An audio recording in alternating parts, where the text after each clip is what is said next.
Because I've been there.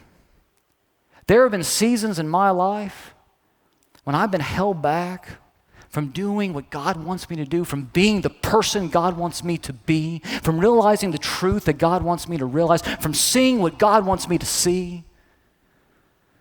Because I'm dragging around stuff that's just weighing me down. And sometimes that stuff that's weighing me down isn't necessarily sinful. It can be. But sometimes it's just not what's best for me in that moment. And so my question is, why do we do it? Why do we continue to run around and chase after what the world chases after and not go after what's best for us, what we know God wants us to go after? I mean, normally when I preach a sermon like this, most people agree with me. If I were to take a poll right now and say, how many of you guys need to slow down right now and realize what's most important in life? Probably every hand would go up, right?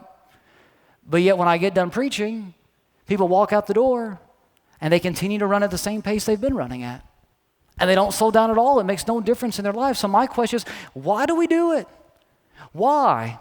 Why are we tempted to run so fast through life? I think it's because we feel like we lack something. We feel like we're missing something. We're missing out on something. So we got to run fast in order to catch and capture whatever it is that we feel like we lack. And we think if we can just capture whatever that is, then we would feel rest deep within our soul. Then we would feel contentment deep within our hearts.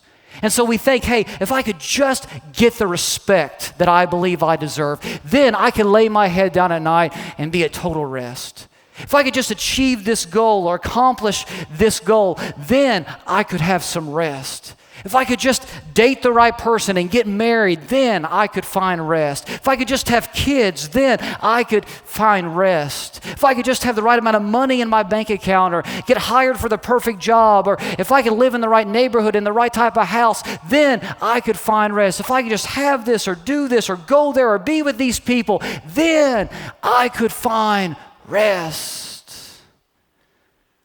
The problem is, if that's where you're looking for rest, rest is always going to be a moving target.